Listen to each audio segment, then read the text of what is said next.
Yo, Kid-Based Guy here. Hey, so Sofabaton has sent me the Sofabaton U2 Universal Remote. Thank you to them. I've actually reviewed this before, but they sent me another one because there have been some improvements made. So if you haven't bought a U2 before, or if you have one and are looking for a little bit of an improvement, they have improved a few things. So I'm going to throw this box down. It's a pretty simple setup. So in the box, you get a remote, which is here.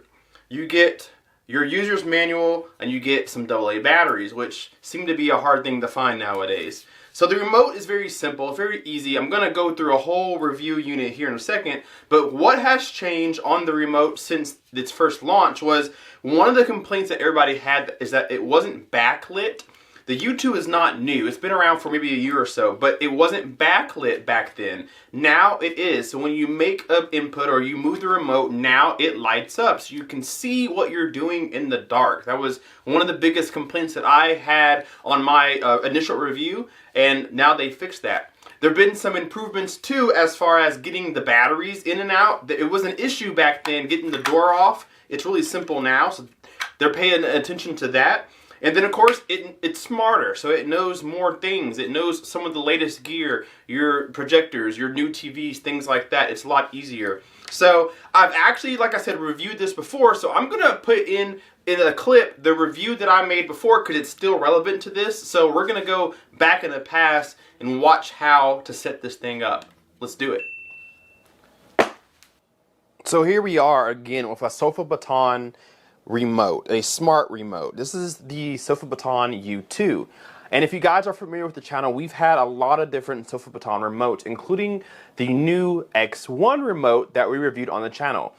We thought that this would be a very nice replacement for the ever so loved Logitech Harmony remotes. The X1 had a very bad start, and quickly Sofabaton made some updates and changes that made the remote one of the best remotes to buy if you're looking for a total package in one remote. Now we are here with the U2 remote that we're going to unbox. Sofabaton did send this out to me for review, so we're going to pop this open and see if this is a worthy enough remote to replace your Logitech Harmony now that Logitech is now out of the universal remote game. So if this is anything like the X1, which I think it will be, this should be a pretty good remote. And we have gone through setup before on the channel. I probably won't go through setup in this video. I'll leave a link in the description or the card above of a video where I've gone through setting up the app and such. I don't want to do that again since I've done it before, but I will talk about this remote in depth. So we do have the U2 manual. This will show you how to download the app and get it set up. You do need the app to use this device. So you need a tablet or maybe a computer if you can download apps on it, or your phone will do just fine. This manual will show you how to set it up. We have the remote here all on its own. And this remote, actually, I really like everything but a couple things, which we'll get to. The remote's a really good, healthy weight, and it feels pretty good in the palm. So you're not going to have any issues reaching most buttons for most hands. My hands are on the smaller side, but I can reach all of the functions that I desire. So all of my main keys, like volume up and down, the OK button, channel up and down, mute, go back, menu, turn on, turn off, source, it's all within thumb's reach. Some of my buttons that I may not use, like my hotkeys, for example, are towards the bottom, but it's just a shift of the hand and I can get around the remote. Now there is a screen on this remote. It is an OLED screen that allows you to see all your inputs, your sources, everything that you want to have connected will show up on this screen. Now it's not a touchscreen, unfortunately, which is one of my complaints. It's not a touchscreen, but it does have a wheel here that you can use to scroll through menus. Now this wheel here cannot be clicked. It's just a scroll wheel to scroll through your menus, but you'll have to use the OK button to select something. So we'll talk about that here in just a moment.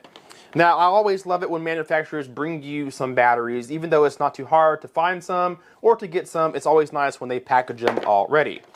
Now here is what is on the inside. Absolutely nothing. Biggest difference from the U2 remote and the X1 remote that I also still have is the hub. The X1 uses a hub, kind of like the Logitech Harmony remotes, to allow you to connect all your devices and control them even if the remote is out of sight. So the hub, you can hide behind a wall or put it inside an entertainment center, and you'll have an IR blaster that you can place outside so that your remote still sends signal to everything that you want to control. This does not have a hub, so this is going to need direct line of sight to your source, or you're going to have to use Bluetooth like Amazon Fire Sticks do, or Fire TV Cubes. Amazon products use their remotes like this.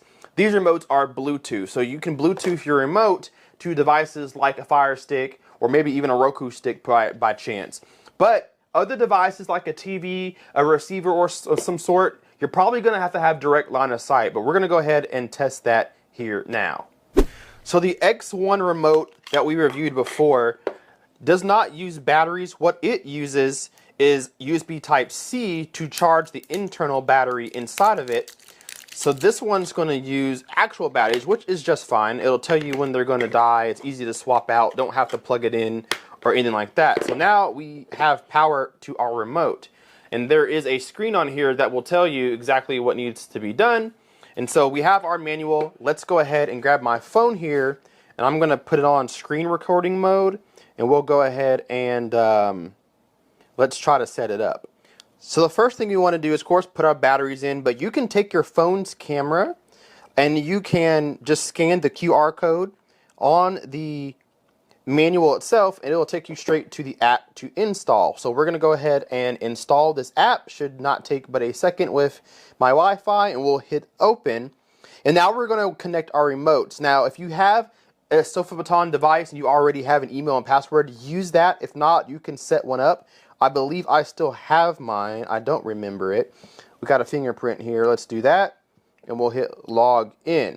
So I have the X1 remote already on here. Really nice remote. We're going to use the U1 or the U2. This is the U2. It wants us to enable our Bluetooth, so we'll go ahead and turn that on as well. So we're going to try to find our remote here. So we have Bluetooth enabled, right? There we go. So let's go back to the app and open it. All right, so we're going to, while using the app, allow device to be found. We've already purchased it.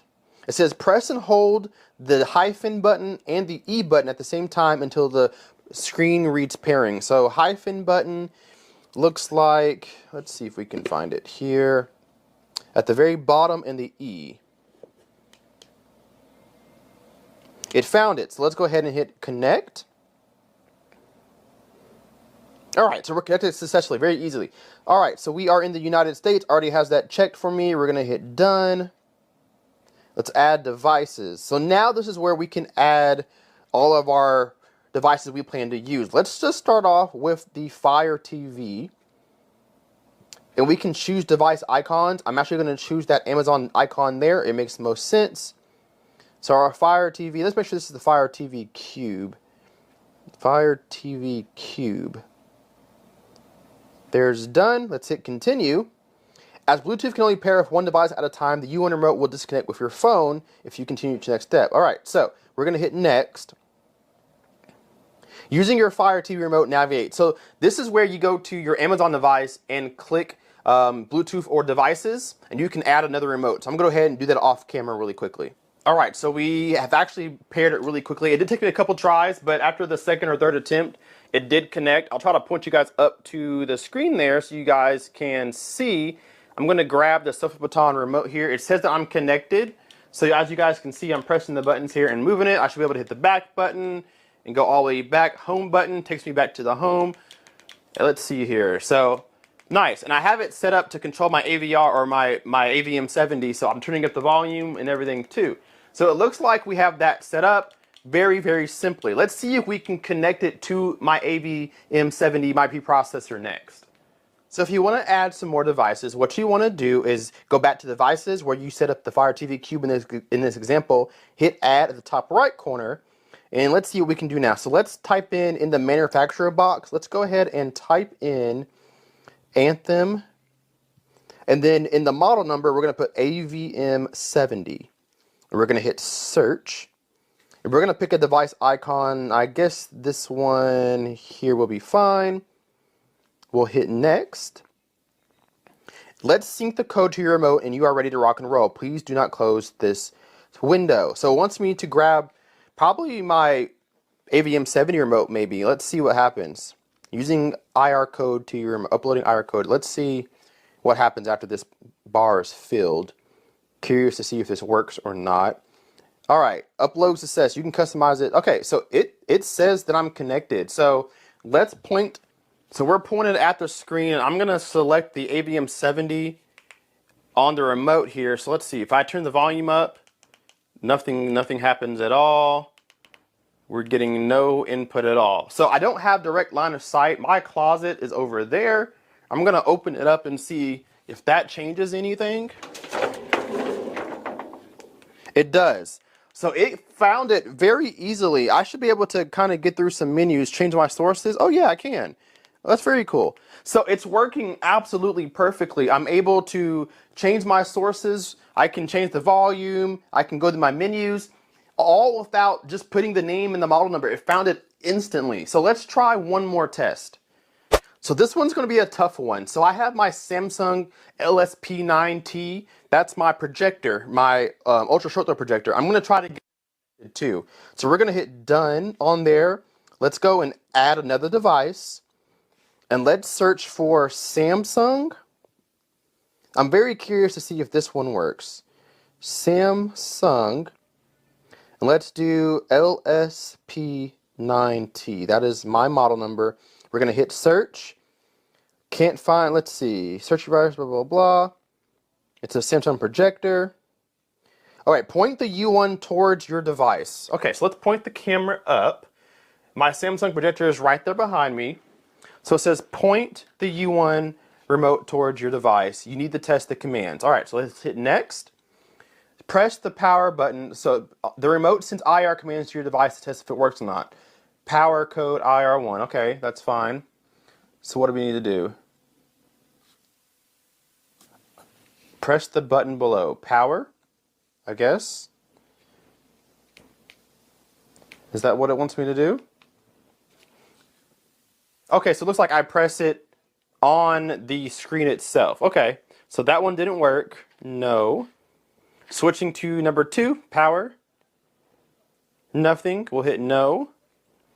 Let's try power for code number 3.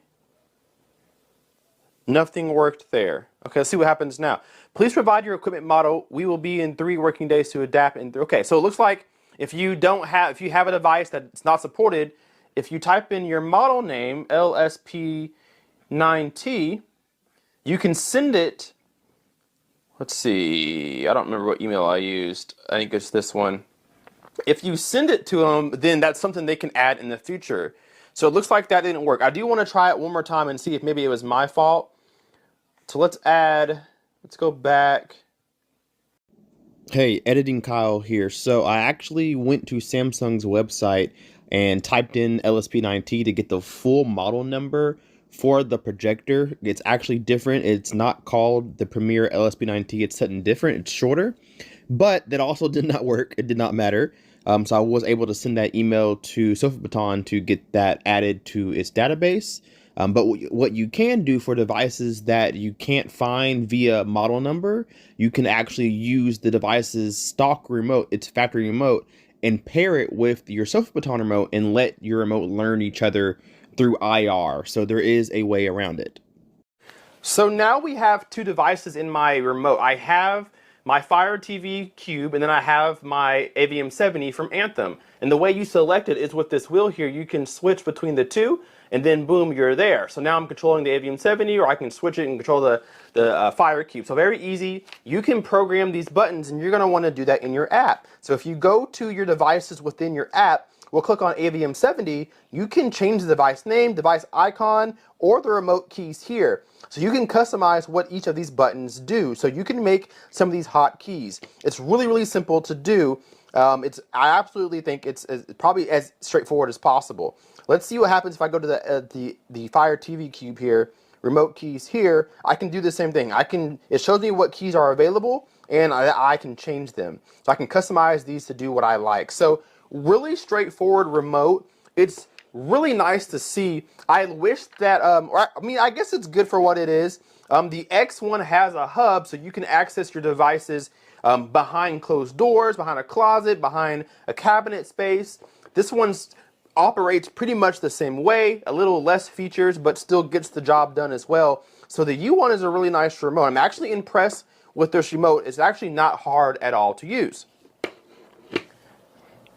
All right, so what are my thoughts on this remote? I actually really like it. Really simple remote to use. You guys saw that it set up with my Evium 70 in no time, and it did my Fire TV Cube in no time as well. Some newer products like the Samsung LSP9T, for example, did have trouble. It may be me inputting the wrong model number or may just be too new on the market, but it's very cool that if you have a device that is not in their database, you can send them the make and model, and then they'll update it for you guys over time so that more things become a part of this remote. And then again, tons of buttons to configure just like you like it. So any hotkeys, you can make this Netflix, green one could be Hulu, yellow one could be Amazon Prime, blue one could be Disney Plus, whatever you want to do, you have them at your leisure. And then all your main buttons, volume up and down, mute, go back, channel up and down, home screen, menu button, source button is all within most people's thumbs reach. So I really like what Sofabaton has going here.